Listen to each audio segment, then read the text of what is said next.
Welcome back to yet another episode of your Re-Educated podcast. Today we have an extremely special guest. Today we're talking to Julie Walsh. She is the Whitehead Associate Professor of Critical Thought and the Associate Professor of Philosophy and the Director of the Suzy Newhouse Center for the Humanities at Wellesley College. Her work spans early modern philosophy, feminist thought, and the ethics of digital technology. At the heart of her research lies a sustained inquiry into human freedom, how it has been theorized, misunderstood, defended, and constrained throughout history and into the present day. Whether studying 17th century metaphysics or the future of AI ethics, she brings a rich historical lens to questions of agency, autonomy, and justice. Her teaching and public scholarship aim to unearth marginalized philosophical voices, challenge canonical boundaries, and foster ethically informed engagement with contemporary technologies. How are you doing today? I am excellent. How are you? It's a little funny backstory. I used to be terrible at reading bios just because you don't think about it, but reading out loud is something at least I don't do often. Like, I used to do maybe as a kid. And then I would mess up almost every single time. And it was an ongoing joke that like if I could get it right, I really did take a victory that time. But recently I just wrote my first book, which is exciting. And I was just like, I want to read my own audiobook for it just for fun. And so I had so many hours of practice reading, and I feel like that part of my brain is doing so much better now. So that's just an exciting backstory. I mean, this is such a great testament to the fact that, practice is what we need in order to get better at things. What's your book about? Oh, thanks. So it's I feel like I've been traveling. So a little backstory. I've been traveling for the last 5 years, partly for a lot of this work to learn about different education systems, and also just to learn about people. And one thing that I feel like has been a side consequence of that is I've just fallen in love with humanity as a whole. Just how complex people are, how beautiful people are, even at their worst. I think so much of it is driven by very similar kind of desires, innate desires. And so I've always wanted to write something really channeling kind of like that message. And so growing up in the US as an immigrant, I think a lot of my schooling was very disconnected from who I was at home, who I am culturally. And so I wanted to write a book that focused on what it means to get to know someone more deeply. So it's called Beyond Small Talk, a modern framework to getting to know someone, uh, to Love that. understand someone deeply. And so yeah, so I feel like yeah, I don't know. I was able to just pour a lot of what I've learned just through having these conversations, just talking to so many strangers throughout the world and kind of just put that into like it's like I'll show you real quick. It's like I think normal philosophy books are often so inaccessible because it's just text. But this, so it's more, let me just flip it It looks open. like It's a, I like, mean, it looks like a legit coffee table book. And it looks it like there's is going to be photographs in there. a lot. But just, a lot of like, for example, like there's poems and paintings and Beautiful. like, Beautiful. yeah, like just, but then all the paintings are also explained to like what it has to do in Amazing. relation. Yeah, I don't know. I just put a I my what I've learned, I think, is a fact can only stick in your brain for so long, but an emotion stays forever, you know? Mhm. And if an idea is only communicated through words, it's really hard to have that emotional resonance. You can if Yeah. you're like a phenomenal writer. Maybe this is also to cover the fact that I'm new to writing. I can't just through words elicit that feeling yet. But when you have images, when you have, poetry, you can get so many different parts of the brain functioning that you have to feel something, you know? Yeah. Okay, I have two follow-ups. One is I No, no. assume I assume that all the people on your podcast are going to be mailed a free copy of your book. That's just an assumption I'm working on now. I'll send you my address. But the other thing that's interesting is what you said about fact versus emotion. And I think this is something that we see really, really vividly with respect to the kind of polarization in the US right now, that emotions are driving belief, not facts. And of course, this is not new. I mean, this is something that's been around for a long time. But when we think about the manner in which people form their beliefs, but also defend them, it often seems like very intense emotions are at the core of those conversations. So, to give an example, at my institution last week, we had the journalist Paula Ramos on campus, and she wrote a book called Defectors last year about the Latino American population voting for Trump. So one of the taglines that she has in her book is that not all white supremacists are white. And it's this really careful, really loving and deep exploration of this political issue. And one of the things that she emphasizes is the way that disgust is marshaled to ground certain beliefs about other people. So the Mm. example she gave was during the election, the last election cycle, when Donald Trump and other Republicans were talking about Haitian immigrants eating dogs in Ohio. She was saying, like, well, why did that get so much attention? Mm. And her answer was because disgust was the emotion that was intended to be surfaced by this lie. And once disgust grabs hold of a person, the belief gets sort of encased in this really strong armor that gets really, really difficult to dismantle, no matter what Yeah. facts are presented. So I think that there's something so true about the way that passion and emotion drive our beliefs, even though we take ourselves to be reasonable and rational animals that are driven by facts and data.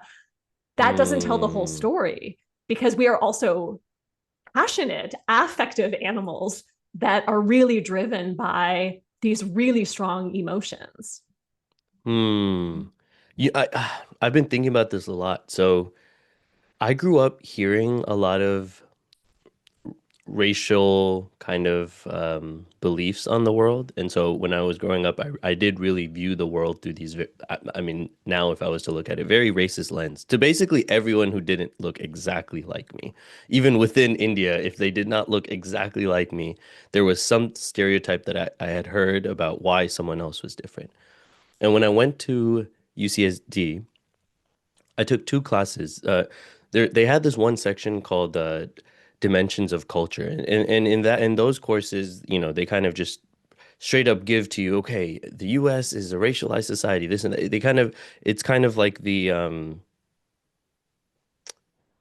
101 of like social awareness, I guess, to some extent. But it was very much like hammered at you, where it was like if you don't believe this and if you don't agree with this, then you know you're just wrong. And I think those classes actually didn't do the effect that they probably assumed that it did because it was just so intellectual. But then I took a philosophy class on race, and for the first time they actually made you like, they didn't make you feel bad. They didn't make you feel like you're a bad person, but they gave the space to truly think about what does it mean to really think about the world through the lens of race. And how do you then reflect within yourself? There was space to actually write about your own experiences. So I feel like you first felt seen and then you were able to actually just like Yeah. hear new ideas. And I feel like that to me, I unlearned 85% of whatever I had grown up with. Where Mm. but it was for the first, but it wasn't because they had like villainized me or they gave me all the right facts, but it was because I felt that emotional connection to Yeah. why do I feel this way? Why Yeah. do I feel so afraid of the other? You know, and I was Yeah. able to actually address the emotion. Yeah. Yeah. I mean, this is like the power of philosophy. I mean, and I think I would love, I don't know if do you remember who taught that class? I wish. No, I Okay, okay, don't. okay. Got to go back in the archives. But I think this is one of the things about applied philosophy. So, if you kind of think about the history of kind of contemporary discipline subdisciplines in philosophy, feminist philosophy, at least Western feminist philosophy, comes on the scene in the 1980s and is like incredibly denigrated by analytic philosophy. Still, in some corners, people don't think it's real philosophy. Then we have like bioethics that has the exact same trajectory, where some analytic philosophers are like, oh, well, that's all applied, that's not real thinking. But what you've just described, if you're thinking about like philosophy of race, critical race theory, the embodied nature of the human being is taken seriously by feminist philosophy, bioethics, philosophy of race, social philosophy more generally. And taking embodiment seriously actually has the effect that all philosophers want in their students and in their, interlocutors, which is to kind of create change through enlightenment. And it is an incredible obstacle to our discipline that what I take to be the incredible problems of Cartesian and later Kantian ways of thinking about enlightenment that are disembodied, where, the Mm, white man body is like the only one that can really have enlightenment, and everybody else is sort of totally caught in their, lesser embodiments. That kernel of an idea is still with us in academic philosophy, and people still have to fight against it. And I think the experience that you had shows the beauty and the power of taking the embodied situation seriously for knowers, and not saying you need to get rid of your emotion. You need to think of yourself as a disembodied mind, and then you'll get to enlightenment. No, your professor said, get in the body. Let's think about it. Experience your embodiment. And through that experience, we can learn. Now I'm ranting, but this is to no, me, not at all. I love 17th century philosophy. That is my area of expertise. But the harm that is still being felt by our discipline with respect to some of the really, really big claims about enlightenment that have stayed with us through time, I think has been an incredible detriment to opening philosophy to lots of different populations, especially of young 100%. people. 100%. And it's really interesting you say this because one, even in the brief 20 minutes of talking that we've had, I've spoken to so many philosophers on this show, but it's interesting how just from talking to some people, you can feel how inaccessible whatever they do is because of how they come off as a human. This is I really want to write a piece on just like what I've learned about academia just from speaking to so many academics. And one of the things that I feel like is there's this like lack of just being a human that sometimes happens. And I was speaking to a guest a couple episodes ago, and he had shared that a large possible reason for that is the institution of academia itself and what it expects from the researchers to who they need to become to kind of be this machine that's just churning out research that's just locked in, and Yeah. who you are doesn't really even matter. It's just what your idea is. Yeah. And I was actually just talking to a friend about this. I mean, it would be so cool if before every book ever written, there was like a huge, large section about who the person is, where it's like, I want to actually know who Yeah. Socrates was. I want to know who Plato was like before I even like, what was their mindset? What was their emotional state when they were writing what they were writing? Because yeah, Mm-hmm. who you are deeply influences what you have written. And so Yeah. without knowing one, I just feel so disconnected from the idea. So it's interesting when I did my undergraduate work at the University of Toronto, and I remember taking a class on, I think it was phenomenology just in general. And I knew that I did evolutionary biology for 3 years as an undergrad, and then had like a midnight pivot of like, no, I hate all of this. I have to do philosophy. And I remember in this class, a student raised their hand and asked the professor about Heidegger and said something like, oh, wasn't Heidegger a Nazi? And her response was, that doesn't matter. Like, we're not talking about the man, we're talking about the ideas. And I was like, okay, like I didn't know. But when your professor says something like that, you take it on. And when I was doing my PhD, I really wanted to write a thesis about the love of God, the metaphysics of the love of God, which is everywhere in the 17th century in Europe. And I remember one of my advisors saying, no, Julie, you can't write that thesis because love is a girl's topic and people will just think of you as a girl. And I was like, oh, okay. And I see these two moments as connected, where the indoctrination about embodiment and your sort of social positionality are not appropriate areas of inquiry for a real philosopher.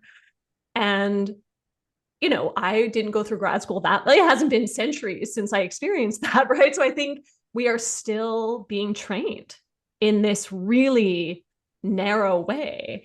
And no wonder, when you're talking to academic philosophers, so many of us have been trained to completely bifurcate the self qua philosopher Yeah. and the self qua everything else. And I agree with you. I think that makes things real boring. And actually, there's a field where people have started to change this a little bit. So I taught a class a couple of years ago called Agency, Ethics, and Biology, and I co-taught it with a biology professor at a kind of sibling college near Wellesley. And we talked a lot about ancient DNA. So I don't know if you're aware of this. This is really cool. So there's these like scientists who are using archaeological digs to try to excavate biological material from which they can sequence DNA. Super cool. Whoa. Can the the people whose remains are being excavated cannot give their consent. So it raises this Mm. ethical question of, is it ethical to try to create, they call it aDNA, ancient DNA. And one of the things that Huh. so super cool. And one of the things the researchers in some of the articles written by the scientists who are trying to do this, they include positionality statements of the researchers in the published scientific paper. Whoa. No way. Yeah. And I've also seen this in the context of scientists trying to work on gut biomes of isolated populations so trying to find very isolated communities and taking samples from them to try to understand how the gut is different if you're isolated from lots of kinds of technology and industrialization. Obviously, huge host of ethical questions related to that practice. But these scientists are acknowledging the murkiness of the ethical domain, making a case for why they should do it anyway, and then foregrounding who they are, what their position out, what communities they're a part of, who they're working with, and opening invitations for critique. And when my students see that, they're like, it like blows their minds. They're like, oh my gosh, like the researchers are actual humans with, and actually there's one, I think it was about the gut biome, where one of the researchers, as part of her positionality statement, highlighted problematic language she had used in previous publications to describe the population she was studying, and said, like, here's what I've learned since then. I'm embarrassed, but I think it's important to be held accountable. So there are domains of scientific research, archaeology, social sciences, where researchers, I think, are showing us one really promising way to try to collapse that bifurcation that academia has historically and still today tried to keep in place. Hmm. Do you experience this a lot in your in just your work or in your friendships with other academics? Like the bifurcation. Yeah, like yeah, it's yeah. Yeah. So, yeah, I don't know. I think I certainly used to. So when I was in grad school, I hated going to parties because all anybody would do was talk about philosophy. And I remember very distinctly one of the last parties I went to, one of my cohort mates was going on about Kant. And I was like, this isn't it. I can't do this anymore. So there was, I think for me from the get-go, a very like a pretty strong resistance to that bifurcation. I think in large part because what drew me to philosophy, like, yeah, I feel like philosophy finds you or you find it from a young age. And I'm in the former camp. Like, I thought I was a scientist, and I think I still am in some ways, but philosophy found me. But I'd always had the kind of mind that wanted more information, asked more questions. I've always been a big reader. And so my exploration of more formal academic philosophy felt like an extension of myself rather than a kind of second path or something like that. So I think I've certainly learned over the years that getting into fallacious reasoning at cocktail parties is not what people want to hear about. When people are like sharing their views, they don't want to be told they've committed a serious, fallacy of equivocation, and maybe I could help them think about it. So I've definitely learned how to suppress that philosophical part in certain social Hmm. situations. But I don't feel the bifurcation at all. And I think part of that comes with time, that there's a point in your career where you can just say, like, I am who I am, and like, you know what you're going to get. When I was actually I'm on a committee about AI ethics at my institution. We had a meeting yesterday, and I was like, yeah, y'all, like, I'm always going to be the person saying we need to pump the brakes here and pull back and think about, like, what are we actually doing? What are our objectives? So I think like the philosophical methodology is something that drives everything that I do. But it's possible that if you were to ask that question to my friends and family, they might be like, oh man, at family barbecues, we really wish she would be Julie Qua, non-philosopher for some of the time. But that's not my brand. Yeah. No, that's I mean that's so interesting. I wanted to also just touch on the excavating piece because that was so interesting. I mean that what are your thoughts on that? Yeah, Is it so ethical? I think it's tough because I my exposure to STEM research is very much informed by um, the question of, even if we can do it, ought we?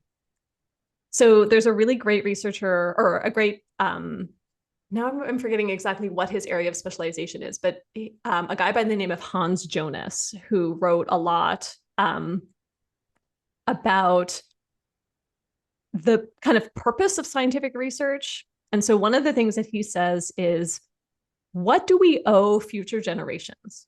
Like, do we owe future generations a cure for cancer? And I actually think the answer to that question is not obvious. It's not obviously yes.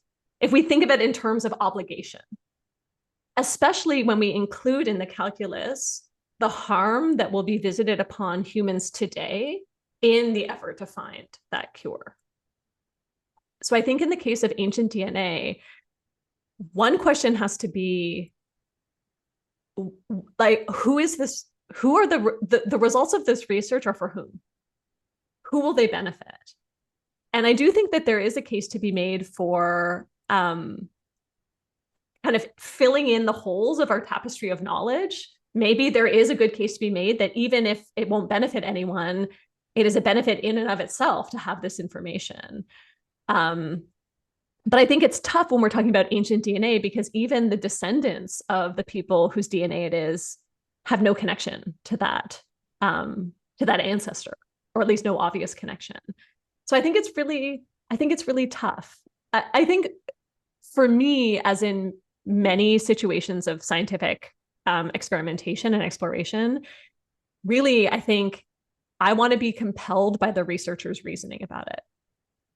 So whether or Hmm. not I don't want to do it, but whether or not I think it's okay, I think I want to hear from the people who want to do it Yeah. about their motives and about how they're thinking about it. I mean, it's so interesting because I ask a lot of academics this question, and often the answers fall into I'm just curious. And I'm curious what you think about that because it's so interesting how far we can actually go just based on curiosity. Yes, but I would say curiosity is a privilege. Hmm. So who gets to explore their curiosity? Not everyone. Hmm. So I think there, and so it rankles me a little bit when I hear that, when Always. that answer, because I think, like, okay, well, you know, who among us can explore their curiosity in a way that has resources, in a way that is respected, and in a way that doesn't put the person in danger to explore their curiosity? And there's a vanishingly small number of people on the earth who have that privilege. So I think, to me, you know, comments about, like, oh, I'm just, I'm living the life of the mind, I'm following my curiosity, that brings me right back to the critiques of Kant and Descartes and the kind of very heteronormative, patriarchal, white supremacist ideas about reason and scientific research. So I think being driven by curiosity is natural, but when that curiosity can actually lead to employment or applause, publications and that kind of thing, it strikes me that I hope that people who are following their curiosity think a little bit more deeply about the structures that benefit that exploration for them. Hmm. So what would that look like? So the individual's perspective, let's say I'm really curious about, I don't know, why some atom does something or why, whatever. It could be in any field. Let's say my curiosity leads me in that direction. And then I question it and then I think, okay, well, I'm in a particular, even me, like even I have a lot of so much privilege to be able to run a podcast that doesn't really make much money. It makes a little, but not much for so long and to spend so much effort. And that only comes because I have a certain level of privilege where I can put so much time and effort into this. But even if I was to be aware of the fact that I do have that privilege, then what would you say is the following step? So I think the thing, so if I may just back up a moment, I think one of the reasons why I get exercised about this line of thinking is that it has to it relates to this lie of objectivity in science. So this idea that there's a kind of mind that can just follow its curiosity and be untainted by subjectivity in its search for truth. But I think that what's the next step? So I think, even a physicist who is studying theoretical particles, nevertheless, it's the physicist's mind that is generating the hypothesis and is generating the interest in their research question. And there are questions we can ask about why that person is interested in that thing. So we can create a sort of genealogy of their research program that tells us something about the person in, among other things, the sort of resources they have, the sort of educational history they have, and so on. And I think one of the things that's important for us is that when we are developing research programs, what are we not doing? If we're right, like, so if we're choosing path A, what are the other things that in principle we could be doing that we're not doing? And I think for example, in early modern philosophy, I'm trying to think of, yeah, well, anyway, maybe you can edit this part out. Do we need another book about Descartes? No. I don't think we need another. I don't know what more can be said about Descartes. But think about all of the brilliant people who are thinking about Descartes, who might turn their minds to recovering or resurfacing other people who were writing in that era, who, for reasons of interlocking oppressions, are not being taught in our classrooms. Mm. So, to me, one of the things I hope for all of us is to be alive to what allows us to pursue our research and to also be reflective about why we're doing the thing that we're doing, and maybe like even open the door to ourselves about what other things might we explore that could have a bigger impact. And I actually think this is one of the things about academic philosophy that is challenging, is that the results of our work don't have an obvious public or social impact, unlike some of our colleagues in economics, for example, or data science or statistics or, sociology. And I think that, again, this has to do with the way that we are trained in thinking about what's a valuable philosophical paper or book. But I don't think it has to be that way. I think there are ways that we can shape our research that connect to the present day, that connect to contemporary social, political issues. But that kind of connection has been denigrated for decades and decades of academic philosophical training. So this is Hmm. not, I don't want to say that people should not follow their curiosity or follow their questions where they lead them, but rather to be reflexive about what allows you to do what you're doing and whether it's making the kind of impact that you might want it to make. Hmm. Yeah, it always did feel like curiosity as an end for like a lifetime of work always was just so interesting to me because I was like, but there I don't know, there has to be some yeah, but I do think in another way,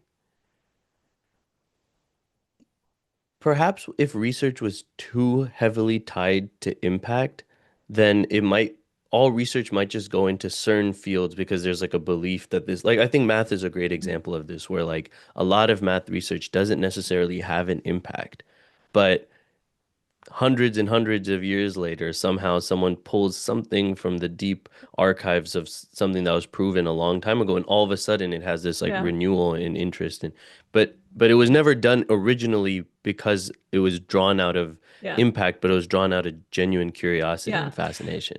Yeah. So I think you're exactly right that if we look at the way that, for example, even like a liberal arts college is divided into disciplines, surely there's a sliding scale of impact. But think about even the mathematician who, and this is definitely a caricature, but the mathematician who says, like, I live a life of the mind. And like that's just it. And I think that sort of discounts their participation in civil society as Hmm. a person. So I think sometimes when we engage in disciplines that are very lofty, and of course, mathematics, like if you get deep enough in math, you're doing metaphysics. Yeah. It's like as though it's a sort of you get like a pass for being a member of civil society, and that just doesn't seem that just doesn't seem right to me. And I have Hmm. mathematics colleagues at Wellesley who are incredible citizens of our Really? community. That's Yeah, cool. they're amazing. And who are striving to do research that does have a social impact, especially with respect to teaching and thinking about ways of teaching math to, Wellesley is Hmm. a historical women's college. I think we're not quite majority minority, but very close with respect to our population. I think about a third of our students come on financial aid. So we have a very heterogeneous population. And I have colleagues in math who, as part of their research, are figuring out ways to teach mathematics to people who may have been socialized in high school to think of themselves as not being able to do it. And that to Hmm. me, of course, that is a blending of research and pedagogy, but that to me is something incredibly exciting and something with a huge impact. And I see it in students who kind of discover for the first time that actually they are good at math and see how Hmm. empowering that is. Every time I hear the word math, I just forget. I just love it so much, and I just wish if I could split into multiple souls or whatever, I would. One of them would just go and become a mathematician. Another one just would just go become a poet or a writer, and another one would go become like a teacher. And I was like, But do I you wish I could think, do all three. but would all three have the same mind? No, I mean Okay. eventually no, right? I mean if I did one of them for Well, long enough, you just. but I mean, if yeah, you stayed as the podcasting one, you wouldn't ever have that mathematical knowledge unless you had a mind meld at some point with your clones. that would be so cool if you could. Yeah. But I mean, I wanted to ask one last question about that because I'm just the DNA question before moving on to free will, which I'm really excited to talk about. But I'm just curious what your thoughts on of why is it important to be be ethical anyway? Well, first, what does it mean to be ethical? And then two, like why at all? Oh my gosh. Yeah. So, I think I'm forgetting the title of it, but I have this memory of a professor I had in grad school saying about Philippa Foot, one of Philippa Foot's books. And in the preface, she wrote something like, this is a book about how to be good. If you are coming here with the question of why be good, this book isn't for you. It's taking as given that we should be good. Mm, And I always sort of think about that with respect to, when I teach intro to ethics or intro to moral philosophy, I don't spend any time on the question of why should we be good, because I think it's sort of, I think it's kind of, we just take it for granted that that is a feature of kind of being a human being in community, that we should all strive to be good. I think um, when it comes to scientific research, and not only scientific research, but scientific research is a big one. I think that the balancing between performing ethical research and generating valuable data and valuable results is very, very fraught. And our STEM colleagues, just like humanities colleagues, are caught in a very tight circle of publication, like publish or perish. So I think in academic communities, scientific researchers are under huge amounts of pressure to generate data and to generate papers. And taking time to think through the ethics of their research program is time that I think a lot of people think they don't have, and it's not prioritized. So this is how we get into situations where people are conducting research that at the time or later is revealed to be horrific. So as an example, the modern system of institutional review boards in the US and in Canada and elsewhere, but especially in the US, were created after the Tuskegee syphilis trials that ran for more than 20 years in economically depressed, mostly Black communities in the US, where many people, mostly men, some of them were incarcerated or had been previously incarcerated, were infected with syphilis without their knowledge or consent. And the researchers wrote papers and published papers about this experiment across time. They were not hiding the fact that they were doing it. And it was only when there was a journalist who wrote an expose about it that the project was shut down. And one of the governmental responses to this was to make it required that any research being done on human subjects under the umbrella of a university or college has to go through an institutional review board. So this is just kind of an example of the zeal for knowledge and the zeal for data totally swamping any consideration of the harm to the research participants. And of course, the Tuskegee case includes all kinds of other intersecting axes of race and class and privilege and privilege of geography and so forth. So scientists working at universities now are forced to go through institutional review boards. The extent to which that ethics check has actually made research more ethical, not sure. Because of course now it is sort of a box checking exercise that some researchers I think take very seriously, but others see it as like, I'll give that to my postdoc and like get them to make everything look right so that we can kind of go through it. So why is it important? I think why do citizens trust science? We are living in an era in the US right now with an incredibly bad, we're living in a very bad moment for trust in the scientific enterprise. And one thing that I think is really important is that if there are communities, I think, in the US who are right to distrust scientists. So just going back to the Tuskegee case, when the COVID-19 vaccine became available, there were many communities, Black communities in the US, that refused vaccination. And there's a wonderful researcher named Ruha Benjamin at Princeton who has a book called Viral Justice, and she's written a lot about this. And when she and others have gone into these communities to ask why are you hesitant to get the vaccine, they bring up their lack of trust in the government and in the scientific community that is attached to the government. And they have very good reason. Their belief is justified.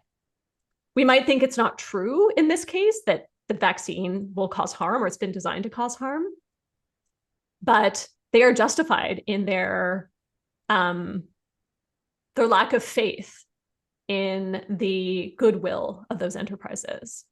And I think this is just one example of how the erosion of trust in science can have incredibly detrimental effects to particular communities, but also those effects can spread across the country.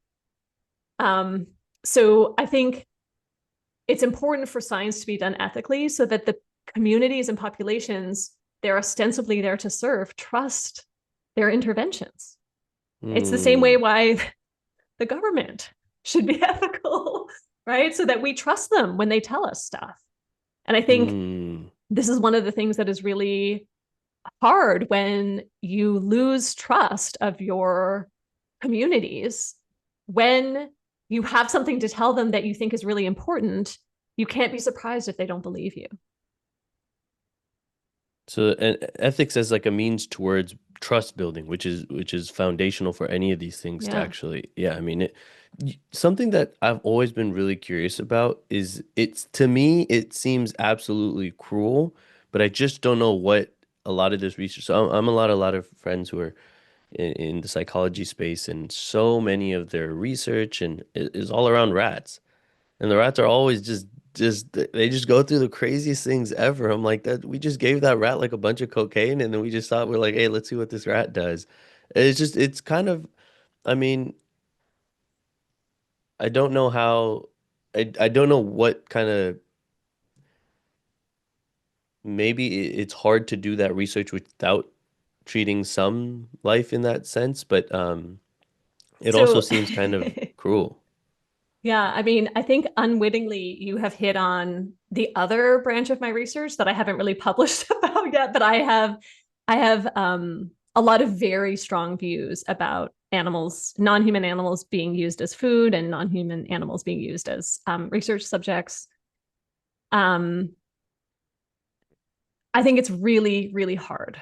And I think that the way that many STEM researchers are trained, so I did evolutionary biology as an undergrad, and there were two events that led me to that was sort of like the final straw for me. One was I had a lab where we had to take vaginal swabs of rats to track their menstrual cycles, and I won't even go into detail about how you do it. It was horrifying. And I remember, and the rats are, white. They're sort of beautiful, they've got like the pink eyes and they're white. And I remember looking at the rat in the glass box and just feeling my heart break. I wouldn't do it. I was like, no, I'm not participating in this.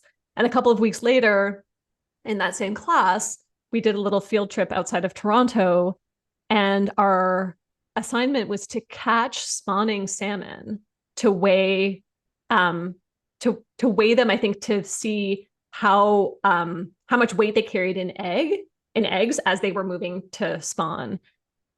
And it was horrific in very different kind of way, but these fish are like following their natural impulses to breed in a particular place, and we had to set up a net and create this obstacle for them to meet their goal in order for a bunch of 19-year-olds to, take data.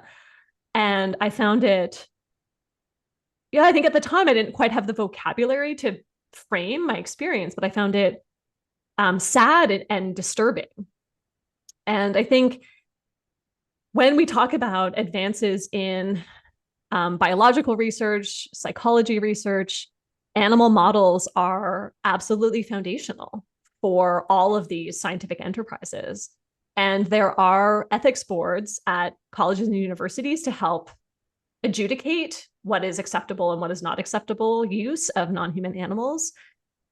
But I also think it's an interesting question to pose: how much non-human animal life is expendable for the purposes of a particular research question? And I just personally, I don't I don't think there's an obvious answer to that. I don't think it's the case that we should use as many rats as we can, or as many rats as possible, in order to figure out, right, how much cocaine might lead somebody into a psychosis or something like that. And in psychology, the behavioral, well, yeah, anyway, I mean, it's one thing to kind of give experimental vaccines to rats and bunnies and primates and dogs. It's a whole other thing to me to put them in situations of severe psychological distress in order to measure what they're going through, to try to extrapolate to the human experience. So I think there's, a very good reason why scientists don't talk about this, right? This is when they're scientists qua scientist and scientists qua human. Scientists usually don't, in non-academic company, talk in detail about the animal models they use in their labs. And I think it's for good reason. They know that the common, like, lay people would be horrified at the practices that are used to develop drugs and develop vaccinations and that kind of thing. So Yeah. I think I have a pretty extreme view about this. I think, um, I think all life is precious, including non-human animal life, and that we should be really, really careful about taking lives for the purpose of scientific research. Yeah. I just went to the Boston Film Festival, Oh, great. and I just recently started getting into film. It's a new, but there was this documentary I watched called The Heart of a Lion. And for the first time, when you think of a normal animal documentary, you think about, okay, we're going to study this entire species. It's going to be about mountain lions. So this one was about mountain lions, but not about mountain lions as a species, but about one mountain lion. This one document, it's the word documentarist, but he basically followed one mountain lion for 20 years and followed that mountain lion, its kids and their kids. And just like really, I've never felt so intimately connected to an individual animal, not just the entire species. And it it just, I don't know, it made me feel like the whole point of that he kept saying was that they are also an individual. There are no two mountain lions are the exact same, just like humans. And to see the world to some extent, through its lens, to see what it does, to see how it raised its kids and watch its kids grow up and have kids and eventually leave each other. I mean, it was just so beautiful. And I guess yeah, I'm reaching a point in my life now too where, I grew up vegetarian and then I started eating meat and then it became just such an integral part of my life, and it also makes traveling so easy.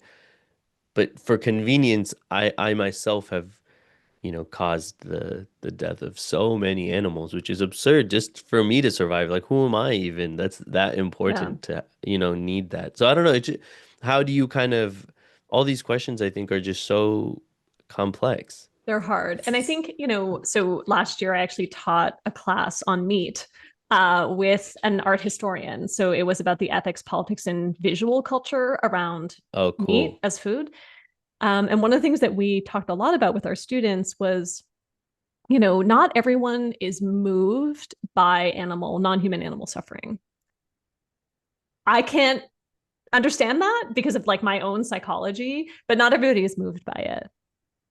However, as it turns out, when you think of meat production in the US and pretty much everywhere else, the human harm in that ecosystem is enormous.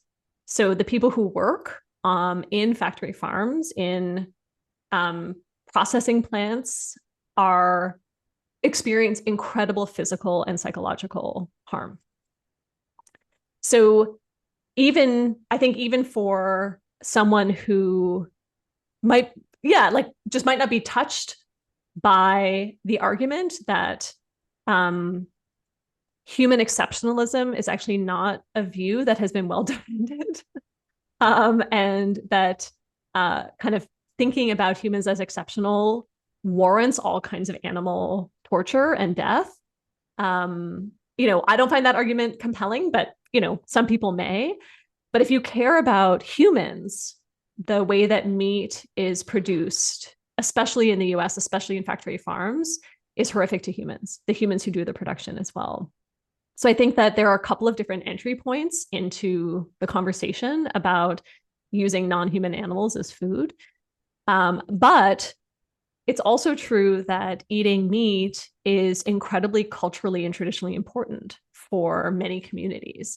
And I think that raises interesting questions for those communities to think a little bit about the suffering that is involved in those cultural and traditional practices, and kind of thinking in a clear-eyed way about how to negotiate that for themselves. And I think these are questions we don't tend to want to think about because it's incredibly painful. Hmm. I mean, ethics in general is just so, I mean, here's a question for you because the crazy thing to me about my schooling experience is that I don't think I questioned any of the important things until I studied philosophy. And Yeah. not only did I not question them, I didn't even know that you could. I don't even think those questions went through my mind to the same extent that it did the second philosophy legitimized it and also gave me the Yeah. vocabulary to think about them, which is Yeah. absurd to me. I mean, to have gone through, which means that if had I not studied, had philosophy not just found me super randomly because of one of my best friends, I I would have never really thought about ethics. I would have never, to some extent, yeah, is it good or bad, whatever, quick. I would have just had like a preliminary understanding of that. How do you feel like these questions can be brought into the classroom, not only at the university, but even can it be talked about in the third grade, fourth grade, like just to create spaces to just think about what is right and wrong? Yeah, I mean, Without, so yeah. sorry, Sorry, last go. but without Yeah. without the teacher kind of, without maybe like the teacher inputting their own kind of Yeah. what is right and wrong on the student. Yeah, so I mean, I haven't done a lot of research into this, but there are philosophy for children, philosophy in the schools. Like there are these programs all over the country where people are doing this work. Yeah, you should invite somebody to come on and talk about that, like philosophy Yeah. in schools. So I haven't really explored that very much, but I do think there's a robust subdiscipline of people working on that and thinking about how to really what it is like how to get kids practiced in critical thinking from a very young age. So, as you say, not necessarily given content, but rather given the skills to think critically about things. And I think that's to me, it's interesting in my trajectory in philosophy. I used to think the content mattered most. And now I realize that actually it's the methods that matter most because once you have the methods of philosophical reasoning, you can engage with pretty much any argument. And Mm, what you believe, like of course, as a human, I think what people believe, I think certain beliefs are repugnant. I think certain other beliefs are non negotiable, right? Like I care about that. But I think with the methodological tools of philosophical reasoning, it's well, this is what I tell my students, like prepare to become a superhero because you're about to be empowered in a way that you never even knew was possible. Just basic formalizing arguments is and really I see it in real time when they're practicing. They're like, oh my gosh, they see, why an advertisement is an instance mm, of, appeal to authority and that's not a logically sound way of making an argument. And even something that small opens up this whole other window. yeah. Universities are amazing, huh? At their core, when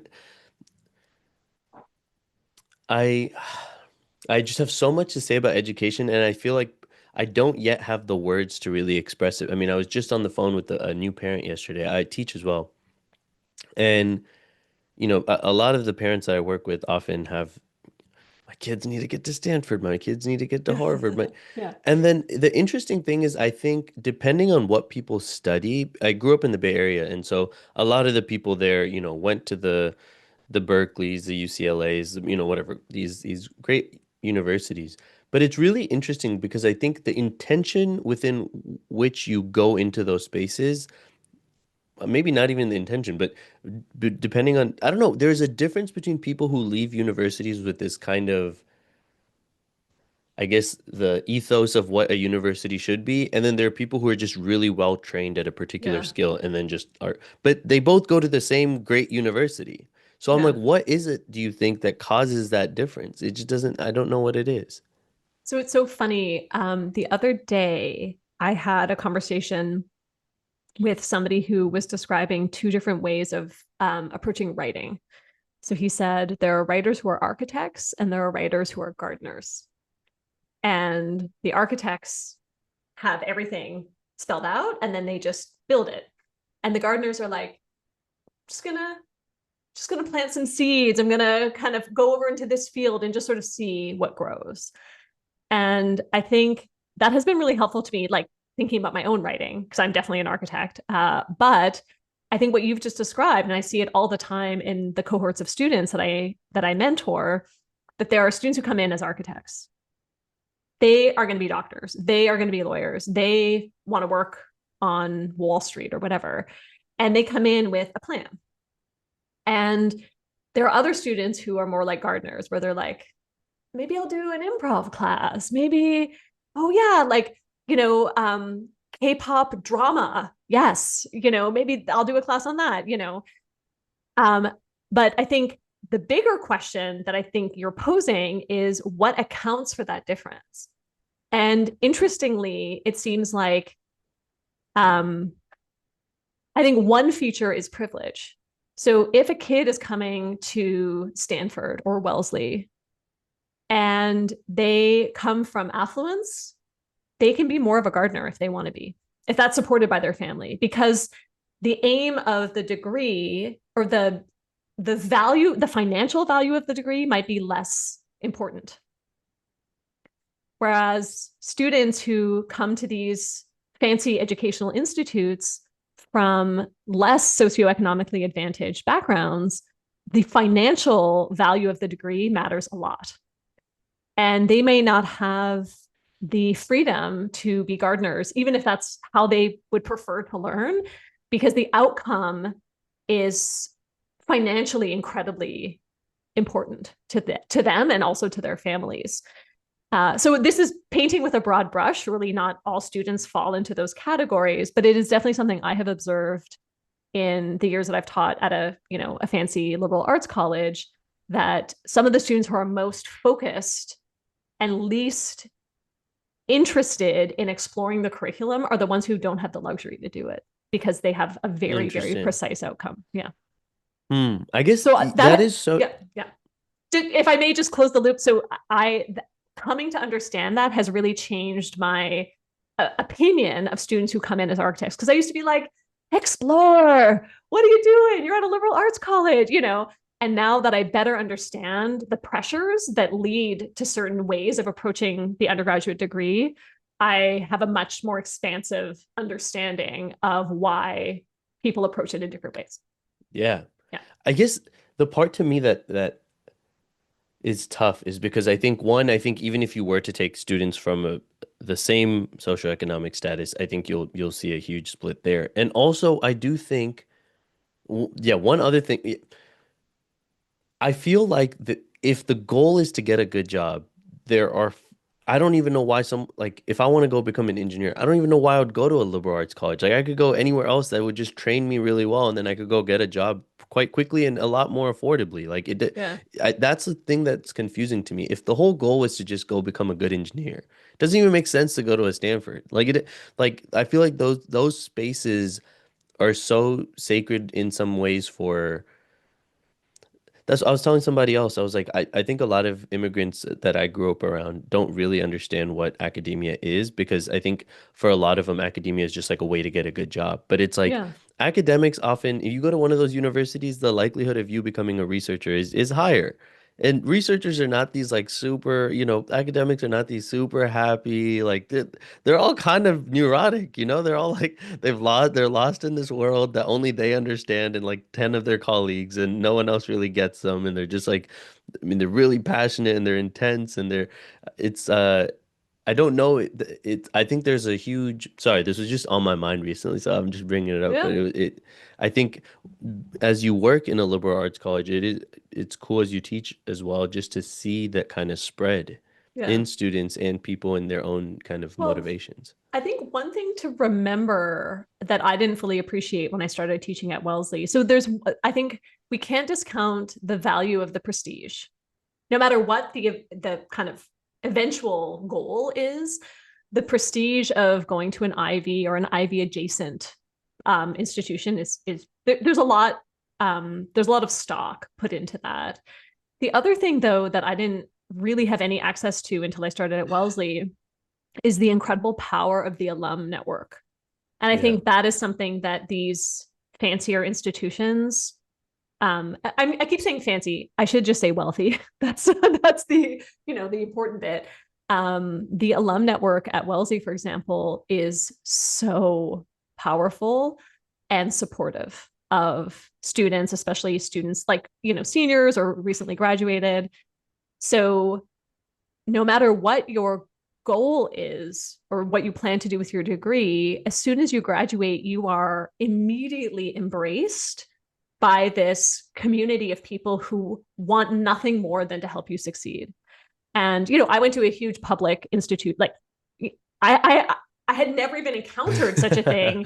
And then when I got to Wellesley and saw it, I mean, it's actually beautiful and moving to see the way that just in the Humanities Center, where I'm on the leadership team, we hosted the class of 59 in Dang. yeah, so they were all 80, and they were, what year would that have been? 19? Anyway, they were wonderful.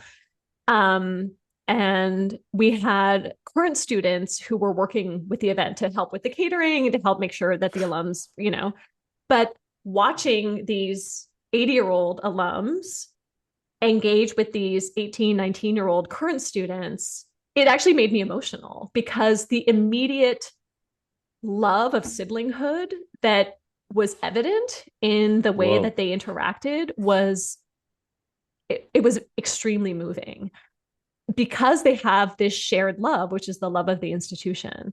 And I had never sort of seen it happen right before my eyes, in that way. And so I think some students who come to Wellesley, and I'm sure this is true in other institutions, have family members or people in their orbit who are graduates who could kind of tell them a little bit about it. And so they know that the alum network, they kind of have a sense of what to expect. But maybe for some other students, it comes as a kind of pleasant surprise partway through when they start to realize, oh, there are thousands and thousands of people all over the world who will do a Zoom call with me, who will introduce me to somebody who will read my resume and make sure that it looks appropriate for the kind of job I'm applying for and that kind of thing. So I think that's another reason to go. And I think it's a great reason, actually, after having seen that community of care kind of come to life. Hmm. That is so beautiful. I mean, I experienced, yeah, I Yeah. went to a public school in California, massive. I was just a number. I did not Yeah. feel cared about at all. No. But in that, I think there's a lot of benefit too. I feel like because I wasn't babied after, I do also feel like Yeah. UCSD did not care about me at all. So when I got there, I was like, oh, I just have to like figure this all out. They do not care if they drop me or not. And then when Yeah. I got to Georgetown, all of a sudden, complete different. I was like taken care of.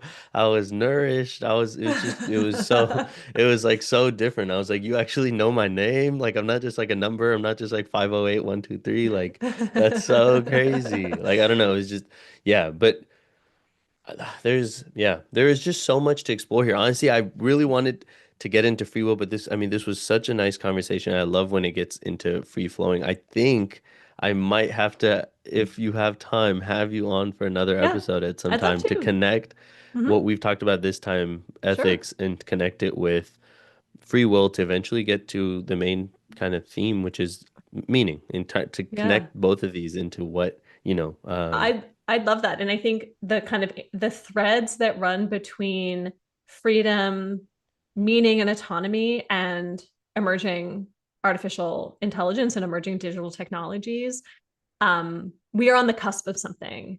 And I think mm, contextualizing emerging technologies through the lens of freedom and autonomy and meaning making, I think is really, really valuable. But I mean, we definitely need another like 90 yeah. minutes to do it. So But I want to thank you so much for being here today. This was just so special. I had so much fun. I feel me like too. that's a piece of conversations that I feel like often, yeah. Thank you. You're welcome. It's been a Yeah. pleasure. And I want to say thank you all for listening. We will have Julie back, so I'm excited. But I hope you have a great week. And as per usual, stay re-educated.